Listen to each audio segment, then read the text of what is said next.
1.5 लाख मिलेगा, 2 लाख मिलेगा, या इतना तुम्हें कोई संपत्ति चाहिए, घर में रहना है तो इतना रुपया दो तब घर में रहने देंगे। ऐसा कोई पिता कहता है? कोई माँ कहती? दादाजी ने कभी ऐसा कहा? नहीं। पिताजी तो सदा यही चाहते हैं बेटे को अच्छे से अच्छा रहने के लिए मिले, अच्छे से अच्छा खाने के लिए मिले, अच्छे से अच्छा पहनने के लिए मिले, सारे सुख मिले। पिता तो ये चाहते हैं। सांसारिक पिता की बात हो रही है। और परम पिता तो वह सब कुछ देने वाले हैं जो इस संसार में नहीं मिल सकता। परम पिता के देने की बात कहां तक कहें? उन भगवान, उन दयालु कृपालु क्षमा सागर दया सागर भगवान की बात कहां तक कहें कि क्या क्या देने को तैयार है। कहा तो अकामा सर्व काम होगा, मोक्ष काम उदार दी। जो बुद्धिमान पुरुष है, कुछ चाहता हो तो भी, कुछ नहीं चाहता हो तो भी, सब कुछ चाहता हो तो भी, और मोक्ष चाहता हो तो भी भगवान को ही भजे। इसलिए भगवान की सेवा निष्काम भाव से करना, भगवान का नाम निष्काम भाव से लेना, भगवान की सेवा, भगवान का नाम, यह सब निष्प्रिय भाव से, स्पृहा नहीं होना, कोई इच्छा नहीं होना मन में। यदि ऐसा करते हैं तब सही में सेवक कहा जाएगा, तब दास कहने के योग्य है। अब परिपाटी बदल गई है, अब सिस्टम चेंज हो गया है। अब दास को भी रुपया देना पड़ता है मालिक को, वो दास नहीं है। वो तो एक व्यवहार है कि इस तरह से काम के बदले में कुछ उसकी जीवन वृत्ति उसी तरह से चलेगी। लेकिन सेवा सेवा सेवा होती है, बिना कुछ दिए बिना कुछ लिए सेवा करनी होती। तो जिस तरह से नारद जी ने बताया उस तरह से भगवान का ध्यान स्मरण किया। नारद जी ने जैसा उपदेश किया था वह सब बातें मान ली, स्वीकार कर ली, नारद जी का चरण स्पर्श किया। तो गुरु ऐसा ही चाहिए जो बतावे, ऐसा गुरु चाहिए कि भगवान की सेवा किस तरह से करना, भगवान की सेवा क्यों करना, यह सब बताने वाला गुरु होना चाहिए। भगवान की भक्ति किस तरह की हो। जो ये कहता है कि भगवान की सेवा करो, भगवान ये दे देंगे, भगवान वो दे देंगे, भगवान वो दे देंगे, ये तो सांसारिक भोगों की इच्छा जगाने वाली बात हो गई। तुमको ये चाहिए तो भगवान के लिए करो, ये चाहिए तो ये करो। लेकिन भगवान ने गीता में कहा, जो ऐसा है जो अपनी कामनाओं की पूर्ति के लिए मुझे भजता है, उसकी सारी कामनाएं सारी इच्छाएं पूरी करता हूं। लेकिन जो मोक्ष चाहता है, मुझे भज करके, मेरा भजन करके जो मोक्ष चाहता है उसको मैं मोक्ष भी प्रदान करता हूं। सब कुछ इस संसार का, इस लोक का चाहता वो भी दूंगा, और मोक्ष चाहता है तो वो भी दूंगा। लेकिन मोक्ष प्राप्त करने के बाद फिर इस संसार में गिरना नहीं पड़ता है, फिर इस लोक में जन्म लेना नहीं पड़ता है।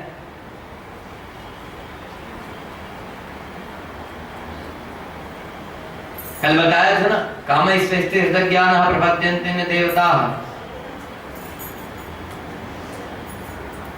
कामनाओं के द्वारा जिनका ज्ञान हर लिया गया है वो मुझे छोड़ करके हे अर्जुन अन्य देवी देवताओं को भजा पूजा करते हैं। क्यों? कामनाओं की पूर्ति के लिए, इच्छाओं की पूर्ति के लिए। तम तम नियमास्थाय प्रकृत्या नीता सुर। और क्या कहा? मामेव ये प्रपद्यन्ते माया मेताम परंतिते। बहुत सी बातें कही हैं। न माम दुष्कृतिनो मूढ़ाः प्रपद्यन्ते नराधमाः माया परितज्ञाना आसुरं भावमाश्रिता। चतुर्विधा भजन्ते माम जनाः सुकृतिनो अर्जुन आर्तो जिज्ञासुरर्थार्थी ज्ञानी च भरतर्षभ। लोग, 4 प्रकार के लोग मुझे भजा करते हैं। कौन कौन? आर्त, जिज्ञासु, अर्थार्थी ज्ञानी। आर्त मतलब संसार से जो घबरा गया है, आर्त मतलब संसार से घबरा गया है, अब मुक्त हो जाना चाहता, मोक्ष प्राप्त करना चाहता है। जिज्ञासु मतलब जिसको कुछ ज्ञान प्राप्त करने की, कुछ जानने की इच्छा हो। अर्थार्थी मतलब सांसारिक धन वैभव इत्यादि को प्राप्त करने के लिए। और ज्ञानी जो इन सब का ज्ञान प्राप्त कर चुका है वो ज्ञानी। इनमें ये चारों लोग मुझे भजा करते हैं। आर्तो जिज्ञासु अर्थार्थी ज्ञानी च भरतर्षभ। लेकिन इनमें सबसे श्रेष्ठ कौन है? आर्त, जिज्ञासु, अर्थार्थी, ज्ञानी, इन सब में सबसे अच्छा कौन है?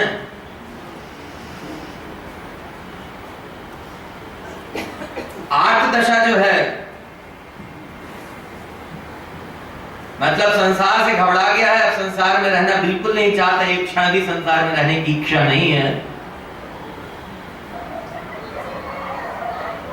ये आर्त दशा कब प्राप्त होगी? घबराया हुआ तो है लेकिन ये नहीं मालूम कि इससे छूटने का उपाय कौन सा है। और जो ज्ञानी है वो ज्ञानी यह जानता है, समझता है कि संसार से छूटने के लिए, सदा सदा के लिए सुखी हो जाने के लिए, इस दुखमय संसार से छूटने के लिए कौन सा उपाय करना चाहिए। वो ज्ञानी, तत्व ज्ञान जिसको हो गया है, सत्य ज्ञान जिसको हो गया है, वो उसको ज्ञानी कहा है। तो ज्ञानी मुझे भजा करते हैं। तो सबसे अच्छा कौन है? जिज्ञासु। एक जिज्ञासु भी है, वो ज्ञान प्राप्त करने के लिए भजता। अर्थार्थी, लेकिन इन सबसे सार क्या निकलता है? आर्त जो है, जिज्ञासु जो है, अर्थार्थी जो है, मतलब कुछ प्राप्त करना चाहता है इस लोक का।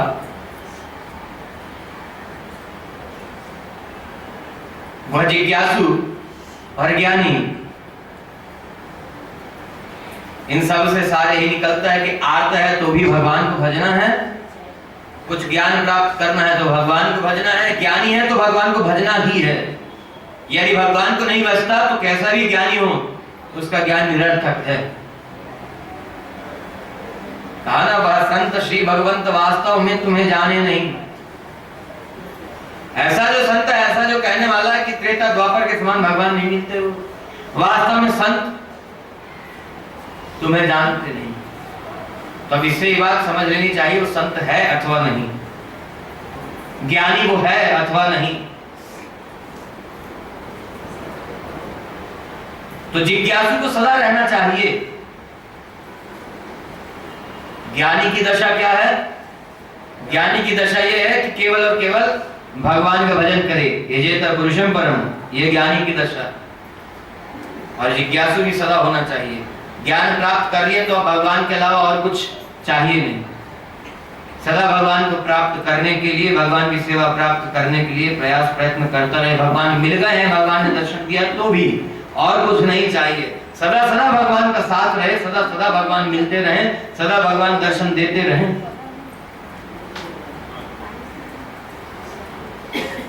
अर्थ, सबसे बड़ा अर्थ, सबसे बड़ा धन कौन सा है?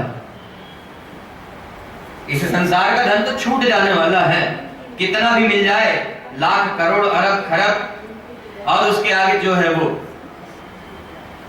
अरब खरब के आगे जो है वो भी मिल जाए तो भी वो तो छूट जाने वाला है। धन प्राप्त करो तो ऐसा करो कि फिर मिलके छूटे ना। वो कौन सा धन है? वो कौन सा धन है? भगवान, वो परम धन है। धन संपत्ति ऐसी हो जो कभी छूटे ना, सुख ऐसा हो जो कभी छूटे ना, ज्ञान ऐसा हो जो कभी समाप्त ना। तो ज्ञान प्राप्त करने का सर्वश्रेष्ठ फल यही है कि भगवान मिल जाएं, इसी के लिए प्रयास करना। नारद जी के समझाने से, नारद जी के बताने से ध्रुव पहुंच गए वन में। भगवान का ध्यान स्मरण, भगवान का भजन, भगवान का सेवन करने लगे। मन में भगवान का ध्यान करते हैं। जिस स्वरूप का वर्णन किया नारद जी ने, उसी स्वरूप का ध्यान करते हैं। क्यों बताया ना, पर व्यूह, विभव, अंतर्यामी और अर्चावतार, 5 प्रकार के भगवान के स्वरूप हैं। पर मतलब भगवान जिस स्वरूप से वैकुंठ में विराजते हैं, वहां हर कोई नहीं जा सकता। वहां कौन जा सकता है? जो मुक्त हो गया। मुक्त कौन होगा? जो भगवान का अनन्य अकिंचन दास है, भगवान का अनन्य चरणाश्रित दास है। यह अनन्यता का विषय समझने की बहुत बड़ी बात है। इसको समझना और समझेंगे इन्हीं प्रसंगों में। तो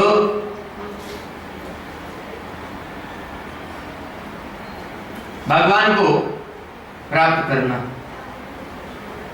वैकुंठ में भगवान विराजते, वहां केवल और केवल भगवान का जो अनन्य चरणाश्रित दास है वो पहुंचेगा। पर व्यूह,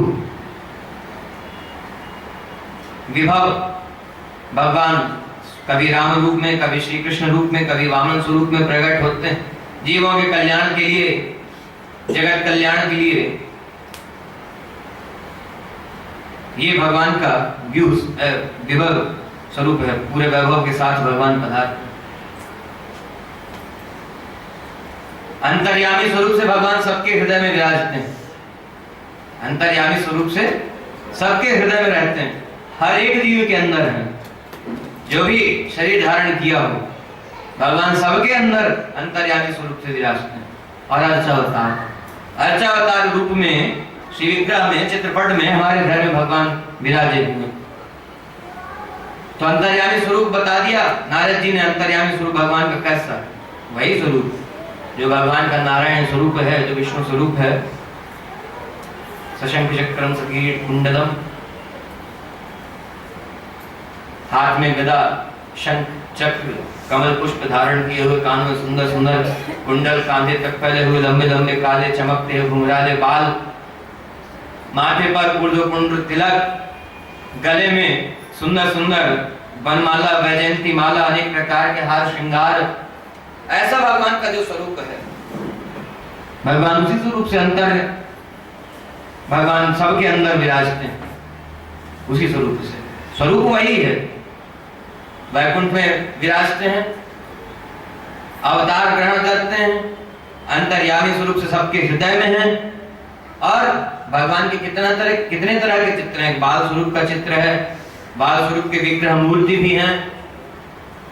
और कहीं कहीं भगवान मंदिरों में विराजे हुए, दिव्य देशों में, तिरुपति बालाजी में, वृंदावन में, अयोध्या में, द्वारिका में। तो ये भगवान अपने स्वरूप से कई प्रकार के स्वरूप धारण करके विराजे हुए हम सबके कल्याण के लिए। उसी स्वरूप का ध्यान करते हुए द्वादशाक्षर मंत्र को जपते रहते हैं, जिस विधि से बताया है उस विधि से। अब इसके अलावा और कुछ नहीं। भोजन केवल इसलिए करते हैं कि शरीर ठीक रहे, चलता रहे, भगवान का ध्यान होता रहेगा। इसलिए वैष्णवों के यहाँ व्रत करने का नियम है निर्जला निराहार रह करके व्रत नहीं करना।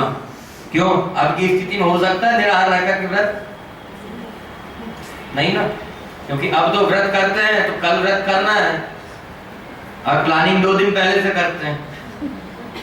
क्या क्या बनाना है, व्रत है तो कल क्या क्या बनाएंगे। साबुदाने की खिचड़ी बनाएंगे और सिंघाड़े के आटे का मोहन भोग बनाएंगे, हलवा बनाएंगे। मोहन भोग कैसा होता है? मोहन भोग तब तक मोहन भोग नहीं जब तक उसके ऊपर घी न तैरे, तब तक मोहन भोग नहीं। सीरा बोलते हैं ना उसको। तो घी दिखना चाहिए उसके ऊपर, बिल्कुल लबालब भरा हुआ बर्तन में ऊपर तक दिखे। तो अब सिंघाड़े के आटे का मोहन भोग बनाना है, हलवा बनाना है, और उसमें घी ना दिखे तो फिर काय का मोहन भोग, काय का हलवा। और ऐसा हलवा यदि व्रत के दिन पाया जाए तो इससे व्रत नहीं करना अच्छा है कि नहीं?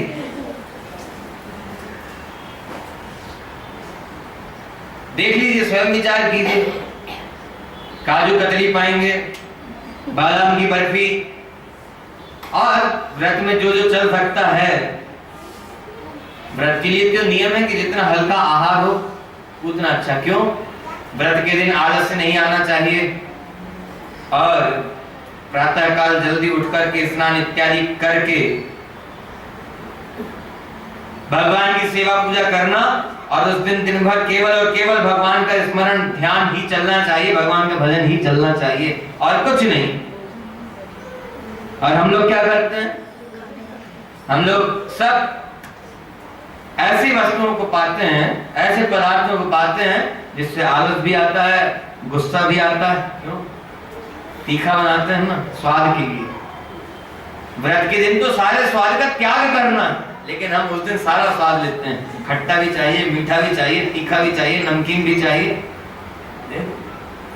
आलू के चिप्स बना करके बढ़िया तल करके खाते हैं नहीं, और उसमें काला नमक भी, सेंधा नमक भी, लाल मिर्च भी, काली मिर्च भी, और उसके साथ और कुछ लगाना है, उसमें कुछ खट्टा लगाना है, कुछ मीठा लगाना है, तो वो भी। और अब लोग चिप्स के नाम पर लेस लेके आते हैं बाजार से, उसको खाते हैं। अंकल चिप्स को खाते हैं, उसमें तो सब कुछ गंदगी भरी हुई है।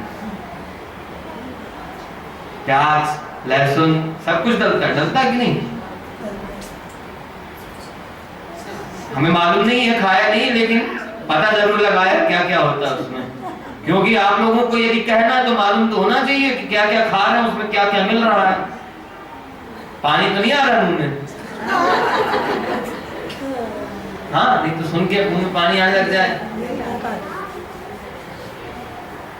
ऐसी स्थिति है। क्या करेंगे? व्रत हो पाएगा? भगवान के दास के लिए आदेश है, वैष्णवों के लिए आदेश है, निर्जला निराहार रहकर के व्रत नहीं करना। फलाहार बनाकर के भगवान को भोग लगाओ और फलाहार प्रसाद पाकर के व्रत करो। लेकिन फलाहार ऐसा नहीं, उस दिन सोना नहीं, सारे समय भगवान का ध्यान स्मरण करना। तो नींद लेंगे तो भगवान का ध्यान स्मरण कहां से होगा? उस दिन क्रोध नहीं करना, किसी के ऊपर गुस्सा नहीं करना। मिर्च खाएंगे तो क्रोध तो आएगा, तीखापन तो आएगा जबान में। हाँ, लोग कहते हैं मिर्ची खाने से कहीं क्रोध आता है। हाँ, आएगा, होता है। एक समय बहुत क्रोध आने लग गया तो हमने मिर्ची खाना बंद कर दिया। बिल्कुल एक्सपीरियंस की बात बता रहे हैं, अपने अनुभव की बात बता रहे हैं। मिर्ची खाना बंद कर दिया, बिल्कुल बंद कर दिया। लाल मिर्च तो वैसे भी नहीं सेवन करते, हरी मिर्च थोड़ी मोड़ी चलती है। बहुत क्रोध आने लग गया, बंद कर दिया, तो भगवान की कृपा से गुस्सा आना कम हो गया।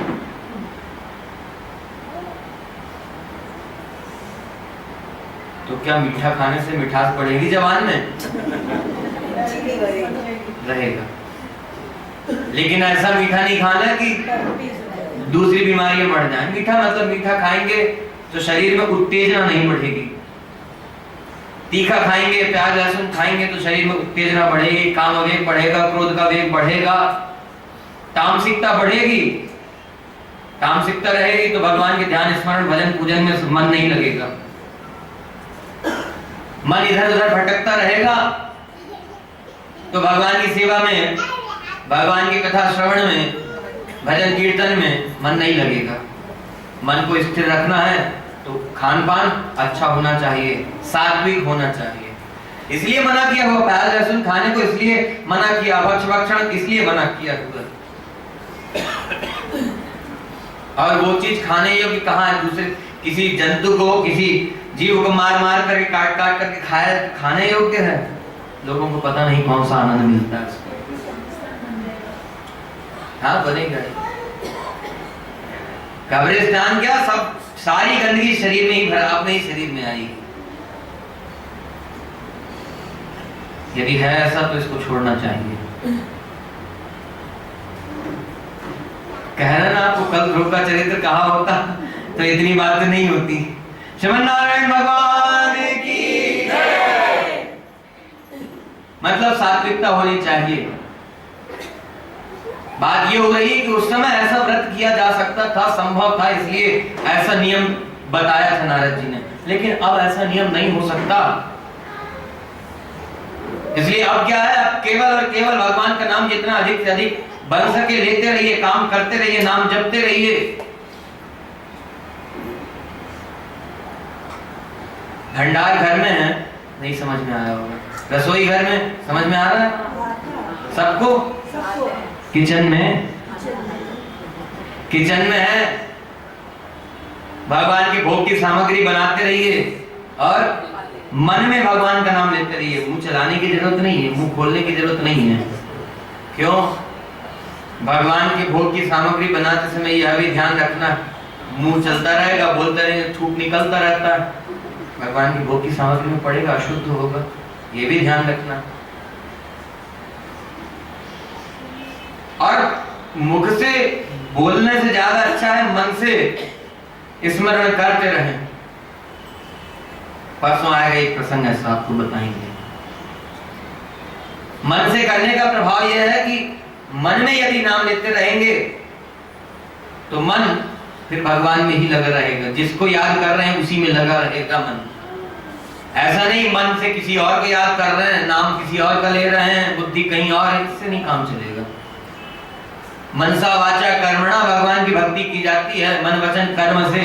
भगवान की शरणागति मन वचन कर्म से की जाती है। तो मन वचन और कर्म ये सब भगवान के लिए होना चाहिए। भंडार घर में है, रसोई घर में है, भगवान के लिए बना रहे हैं, हाथ से रोटी बेल रहे हैं, सब्जी बना रहे हैं, साग बना रहे हैं, दाल चावल बना रहे हैं, पका नहीं बना रहे हैं,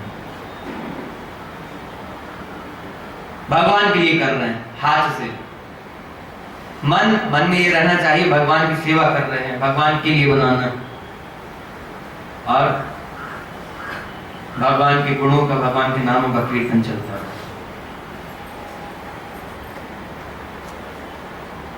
ध्रुव जी इसी प्रकार से भगवान का भजन कर रहे हैं। और ये भोजन जलपान इत्यादि केवल इसलिए कि शरीर निर्वाह होता रहे, उन्होंने तो उसको भी त्याग दिया। धीरे धीरे अभ्यास कर लिया, अभ्यास से सब होगा। लोग क्या करते हैं, भगवान का नाम लेने में मन ही नहीं लगता, क्या करें? कथा सुनने में मन लगता ही नहीं, क्या करें? भगवान की सेवा में मन लगता नहीं, क्या करें? तो मन तो ऐसा ही है, चंचल है, इधर उधर होता रहेगा, भागता रहेगा। लेकिन भगवान ने बुद्धि विवेक दिया कि समझने के लिए। इसलिए कहते हैं ना, दिल से मत सोचो, दिमाग से सोचो। दिमाग से सोचेंगे तो ये सोचने का, विचार करने का काम है दिमाग का, बुद्धि का है। उससे सोचेंगे तो सही सोच पाएंगे, सही समझ पाएंगे। तो सोच विचार करके मन को संभाल करके रखना चाहिए। कथा चल रही है, मन कह रहा है घूमने के लिए जाना, आज संडे है ना, आज संडे, घूमने के लिए जाना, पार्टी के लिए जाना, कहीं और जाना। लेकिन बुद्धि यदि सही है तो बुद्धि क्या कह रही है? समय है, मौका लगा है तो ऐसा कोई धर्म कार्य कर लेना चाहिए, कुछ ज्ञान मिल रहा है तो उसको ग्रहण कर लेना चाहिए। बुद्धि ये कह रही है, मन कुछ और कह रहा है। बुद्धि का और मन का द्वंद्व चल रहा है, युद्ध चल रहा है, झगड़ा चल रहा है। तो ऐसे में क्या किया जाए? क्या किया जाए? ये बुद्धि और मन का झगड़ा है। इन्हीं दोनों के झगड़े को मिटाने के लिए विवेक है, सुनीति है। इन्हीं दोनों के झगड़े को मिटाने के लिए सुनीति, अच्छी नीति क्या है? भगवान का भजन करो, भगवान की कथा श्रवण करो, भगवान का दर्शन करो, भगवान की सेवा करो। जो ऋषियों ने नीति बना करके दी है, भगवान ने जो नीति बना करके दी है, तो क्या करना चाहिए? मन और बुद्धि का ये झगड़ा चलता रहे, द्वंद्व चलता रहे, तो फिर तब क्या किया जाए? वह काम किया जाए जो सही हो, जो अच्छा हो, उस काम को किया जाए। अच्छा काम यही है, भगवान की सेवा, भगवान की कथा श्रवण, भगवान का नाम संकीर्तन। सुखदेव जी कह रहे परीक्षित, नारद जी के समझाने से भगवान का भजन करने लग गए। धीरे धीरे करके क्रमशः आहार छोड़ते गए, श्वास के ऊपर भी विजय प्राप्त कर ली, श्वास लेना भी बंद कर दिया। अब और कुछ भी काम ही नहीं है। एक पैर पर खड़े होकर के हाथ ऊपर उठा करके दोनों हाथ जोड़ करके केवल केवल भगवान का ध्यान स्मरण और कुछ नहीं, और भगवान के उस मंत्र का जप। सारे देवता घबराए, ध्रुव का तेज इतना फैला, सब देवता ब्रह्मा जी के पास पहुंचे। ब्रह्मा जी सब देवता को लेकर के भगवान के पास पहुंचे। कहा आपका यह भक्त बड़ी कठिन तपस्या कर रहा, हम सब लोग घबरा रहे हैं। भगवान ने कहा निश्चिंत रहिए, वो मेरा दर्शन प्राप्त करना चाहता है, इसलिए आप लोग अपने अपने धाम को, अपने अपने लोक को जाइए। भगवान ने सबको भेज दिया और उसके बाद भगवान पधारे, ध्रुव के आगे आके खड़े हुए। कैसी दृढ़ता है ध्रुव की, भगवान सामने आकर के खड़े हैं, नेत्र नहीं खोले, कुछ और ध्यान ही नहीं है। क्योंकि ये बात इसीलिए कि अर्चा विग्रह स्वरूप में घर में हमारे विराजे हुए हैं भगवान, तो उनको साक्षात भगवान ही समझना, भगवान से कमतर नहीं आंकना। उनको भाव ऐसा चाहिए। अंतर्यामी स्वरूप से ध्रुव के अंदर विराज रहे थे। अंतर्यामी स्वरूप में जिसमें विराज, जिस स्वरूप से विराजते हैं, उसके अलावा और कुछ ध्यान ही नहीं है। पर भगवान होंगे, कहीं होंगे वैकुंठ में। भगवान का वैकुंठ कहाँ, हमको नहीं मालूम। भगवान अभी तो हमारे हृदय में अंतर्यामी स्वरूप से है, वही हमारे लिए सर्वस्व है, सबसे बढ़कर। इसी तरह का भाव हमारा होना चाहिए। हाँ, तीर्थ क्षेत्रों में भगवान बैठे हुए हैं, दिव्य देशों में, लेकिन अपने घर में यदि भगवान की सेवा से समय बचे तब तीर्थ क्षेत्रों में जाना अच्छा है। लेकिन यदि अपने भगवान की सेवा, अपने घर में जो भगवान विराजे हुए हैं उनकी सेवा को छोड़ करके तीर्थ यात्रा करने जाते, तो ऐसे तीर्थ करने का क्या मतलब? अपने भगवान की प्रसन्नता के लिए भोग लगाता नहीं और सारे नगर के मंदिरों में घूम घूम करके भोग लगाता है, तो ऐसा करने का क्या मतलब? अपने घर के भगवान को भूल गया। अपने पिताजी को छोड़ करके नगर भर के सारे पिता लोगों को भोग लगाता रहे, सबकी सेवा करता रहे, सबके पैर दबाता रहे, और अपने पिता की ना करे तो यह अच्छी बात होगी?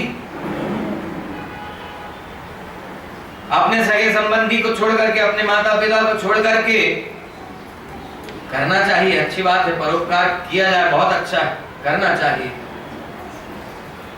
लेकिन अपने घर के लोग दुख पा रहे हैं, अपने घर के लोग संकट में पड़े हुए हैं, अपने पिताजी बीमारी भोग रहे हैं, बिस्तर पर पड़े हुए हैं, और जगह जगह वृद्धाश्रमों में जाकर के, अनाथालय में जाकर के दान देता, पिताजी का कुछ ख्याल ही नहीं, पिताजी का कुछ ध्यान ही नहीं, तो ऐसी सेवा किस काम की? आएगी किसी काम? किसी काम की। ऐसे ही अपने घर में जो भगवान है उनमें सबसे बढ़कर के निष्ठा होनी चाहिए, अपने उन भगवान में सबसे अधिक प्रेम होना चाहिए। उनकी सेवा से यदि समय बचे तो फिर कहीं और जाने की कोशिश करनी चाहिए, फिर कहीं और जाना ठीक है। भगवान सामने आकर के खड़े हैं, कुछ ध्यान ही नहीं, लेकिन वही भगवान अंतर्यामी स्वरूप से विराज रहे हैं। तो यहाँ से ये बात स्पष्ट होती है कि जो भगवान वैकुंठ में हैं, जो भगवान परमपद नाथ वैकुंठ नाथ कहलाते हैं, वही भगवान अंतर्यामी स्वरूप से हम सबके अंदर विद्यमान हैं। सुखदेव जी कह रहे हैं, परीक्षित, ध्रुव ने नेत्र नहीं खोले तो भगवान ने अपने उस स्वरूप को ध्रुव के मन से, ध्रुव के अंदर से खींच लिया। क्यों? नेत्र खोल ही नहीं रहे, लेकिन भगवान साक्षात दर्शन करने के लिए पधारे, दर्शन देने के लिए पधारे हुए हैं। जिन भगवान के दर्शन के लिए, इन नेत्रों से दर्शन के लिए, इन्हीं आंखों से दर्शन के लिए तपस्या कर रहा है, भजन कर रहा है, और भगवान आए हुए, तो भगवान दर्शन देना चाहते भी हैं ऐसे को, क्योंकि ये भगवान से मिलने की इच्छा जो है, ये अपने किए तो नहीं होगी। कहते हैं ना, मन में इच्छा नहीं होती।